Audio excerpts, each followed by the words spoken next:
Hello, thank you for watching. My name's Sarah and you're watching Your True Shelf today, and I am here to film my September book haul. So all of the books that I have hauled in the month of September, and a couple of them are library books, most of them are charity shop finds, and a couple of them are cookbooks. So I'm going to start off with the library books. The first one is Symmetries by Jeanette Winterson.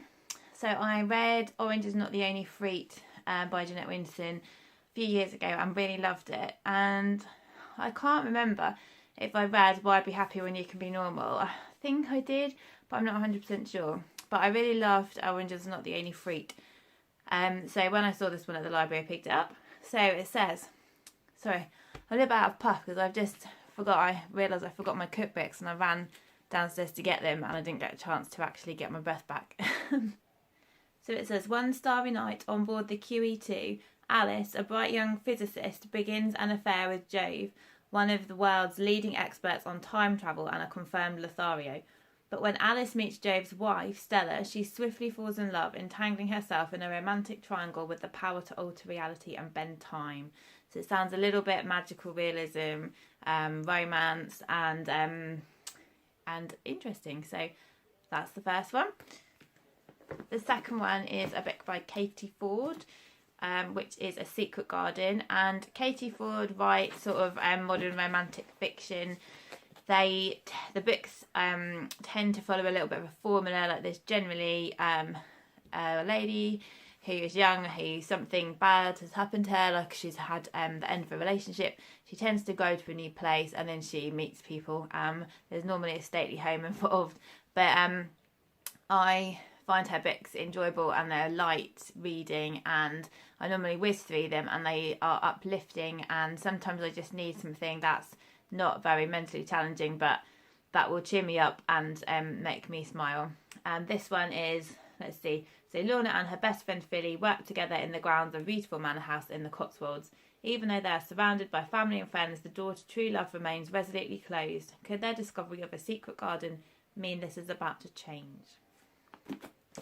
And then the last one I got from the library is The Trouble with Goats and Sheep by Joanna. I must be one of the only people who hasn't read this book, but I especially want to read it because Joanna is a doctor who has written books, which, wow, would I love to do that. This is set in the 70s. It's about two girls who become detectives about a mystery that's happened in the neighbourhood, and I've heard so much good press about it. I'd really love to read it. My only trouble with using the library so much at the moment is I am being useless at clearing books off my TBR. So yeah, that's the only downside. But the upside is it's free. Okay, so next I'm going to do the cookbooks. So the first one is Feed Me Vegan by Lucy Watson. This is quite a not short but a smaller cookbook. And this has sections on so feed me breakfast quickly, feasts, sweet treats, cake and snacks and sides. And I've already tried quite a few recipes which have been great. So we have things like pizza, burgers, cheesecakes, chocolate fudge cake. So yeah, lots of different things, and the ones I've tried so far have been really good. And then the one that I found day before yesterday, was Deliciously Ella. And my mum had found Deliciously Ella and recommended her to me, and so when I saw this in Tesco's, I grabbed it up, and the recipes look fab. I'm especially excited about a chapter on stews. I absolutely love making stews. So for instance, there's a sweet potato and courgette stew. There is lentil and potato stew, Tuscan bean stew, and there's loads of baking, which is fab because I love baking, as anyone who follows my Instagram of the same name will know, because I constantly post pictures of all the things that I've baked. The other really lovely thing about this is interspersed between all the chapters, there's her story and how she went from a student who took pictures of her food on social media to the massively successful brand that she has become. And they're really beautifully written and with photographs. And so I haven't read that properly yet. I've literally just sort of read the first few pages of that whilst I was being harangued by a 4-year-old. So yeah, I'm looking forward to reading about her story as well. I absolutely love hearing about how people have undergone their success stories and what I can learn from how they've done things for themselves. So on to the next bit of my haul, which is my charity and supermarket ones. So another Joanna canon, 3 things about Elsie. Again, I'm the last person in the universe who hasn't read this book, and I've heard so much about it. I absolutely love the front cover. And so it's about Florence, who has fallen in her residential home, and it says, as she waits to be rescued, she considers a charming new resident who looks exactly like a man she used to know, a man who died 60 years ago. So yeah, I have to get to this one because everybody's talked about it so much and given it such good reviews. Next we have a little bit called Strangers by Anita Brookner, and this caught my eye because if you're a listener of the Readers podcast, then Thomas, who's one of the co-hosts, talks about Anita Brookner a lot. I think when I was a child I may have had an Anita Brookner audiobook, possibly, because it rings a bell. But this is my first book of hers that I've picked up. So it says, Paul Sturgis is retired and lives alone in South Kensington. He walks alone and dines alone, taking pleasure in small exchanges with strangers. His only acquaintance is a widowed cousin whom he visits on Sundays. Unable to make sense of his solitary nature and fearing death among strangers, he wonders whether at last he might be ready for companionship. But a chance meeting with an old girlfriend and an encounter in Venice with a recently divorced younger woman compels Sturgis to decide how and with whom he will spend the rest of his days. Because this sounds more literary than plot-driven, but it's only little and I just wanted to give her a try. The next one I bought just because I love the title and the front cover. This is called How to Find Love in a Bookshop by Veronica Henry. The cover just looks so cosy, and it's about bookshops, so obviously I had to pick it up. And it's basically about so the owner who takes over the bookshop from her father, and about 3 people who frequent the bookshop. That's all I know. Next we have this one called Property by Valerie Martin. This one, the Women's Prize, which was then the Orange Prize in 2003, and it has a quote from Toni Morrison on the back. It says, so it's set in America's Deep South in the early 19th century, about a lady who was unhappily married to the owner of a sugar plantation. She misses her family and New Orleans and wants to be free from her domestic situation. It talks about a slave girl who's been given to her as a wedding present, and her son is basically the illegitimate child of her husband and this slave. And yeah, so it sounds really intriguing and probably going to be very difficult in places, I would imagine, but interesting to think about. Next is this one, which I got because it's coming up to the chilly season. So The Winter Ghost by Kate Mosse. So this says, it's 1928. Freddie Watson is still grieving for his brother lost in the Great War. Driving through the foothills of the French Pyrenees, his car spins off the road in a snowstorm. Freddie takes refuge in an isolated village and there meets a beautiful, captivating woman.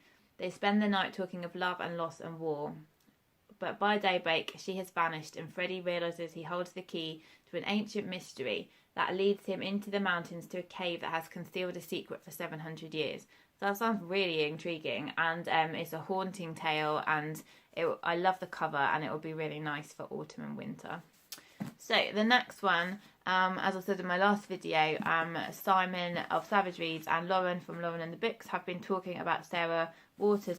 I bought The Night Watch last month, and this month I found The Paying Guests in a charity shop, and so I have bought that one. So it's set in 1922 in London, and it's about a widow whose life is transformed when she takes in some lodgers. And it says it explodes into passion and drama. Whew, we're nearly there. I didn't realise this had been such a bumper month. However, I'm going to get through my TBR when I just keep buying all these books I'm borrowing from the library. I really need to think this through. So, Hannah Kemp Burial Rites, again, a book that a lot of people have already read. I heard about it when it was new, and I've now come across it in a charity shop, so I bought it. It's set in Iceland in 1829, about a woman who is condemned to die for murdering her lover, and a family who take her in, and this is her story, so it sounds really compelling. Next one is Some Kind of Wonderful by Giovanna Fletcher. So I've never read any of her books before, and usually I wouldn't pick up this kind of book because the cover is quite I hate the word chick lit, sorry for using the word chick lit, and it's I feel really bad for using it because I feel like it undermines people's writing, but that's kind of what I think when I see a cover like this. Now, I came across her podcast, Happy Mum, Happy Baby, and I've been absolutely loving it. Anyone who has kids, I would highly recommend the podcast. Or anyone who's thinking about having kids, she basically interviews different celebrity mums about the realities of being a mum, and it's really funny and really lovely and uplifting. And I really like Giovanna, and she talks a lot about her life and how she manages to write and stuff. So I wanted to give one of her books a try to see what they're like. I heard her talking about this one. It's about, from what I remember, a couple who have been together for 10 years, and she is waiting for him to propose, and then he basically says, do you know what, I just don't want to do this anymore. So that's what it's about. And so I will report back with how her writing is. Nearly there. This one I had about on Oprah. It's called Tuesdays with Morrie by Mitch Albom. And it's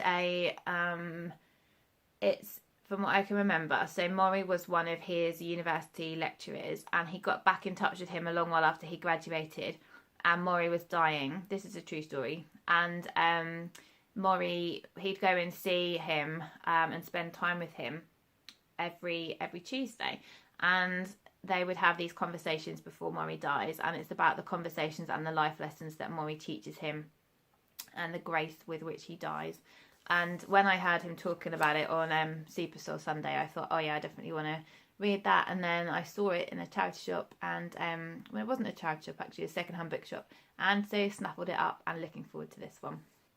And then the last two are books by Patrick Gale. I absolutely love Patrick Gale's writing, and so when I saw two books that I'd never heard of by him, I snapped them up. The first one is called The Cat Sanctuary. Good title because I love cats and I have two.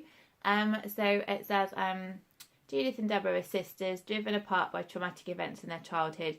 When Deborah's diplomat husband is accidentally assassinated, they are unexpectedly thrown back together again.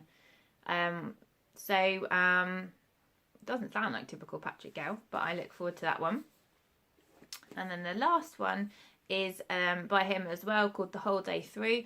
And it says, Laura Lewis surrenders her life of stylish independence in Paris to care for her mother in Winchester, and romance seems a necessary casualty. Then she runs into Ben, the love of her student days, and as she belatedly admits, her emotional yardstick for every man since.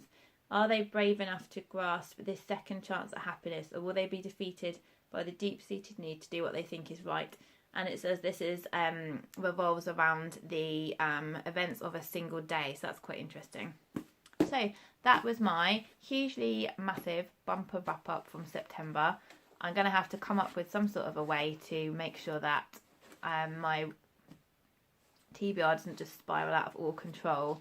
Yeah, I'll carry on thinking about that. I think maybe the way that I did my It's Been a Long Time video, the last one I did, where I talked about leaving those books from the oldest books I have on my floor next to my bed and picking from them. I am going to start doing that after I've finished my current book, which is a library book. And yeah, we'll just have to work our way through from there and see how that goes. So I hope that everyone's having a lovely weekend, and I will be back with another video soon. Bye.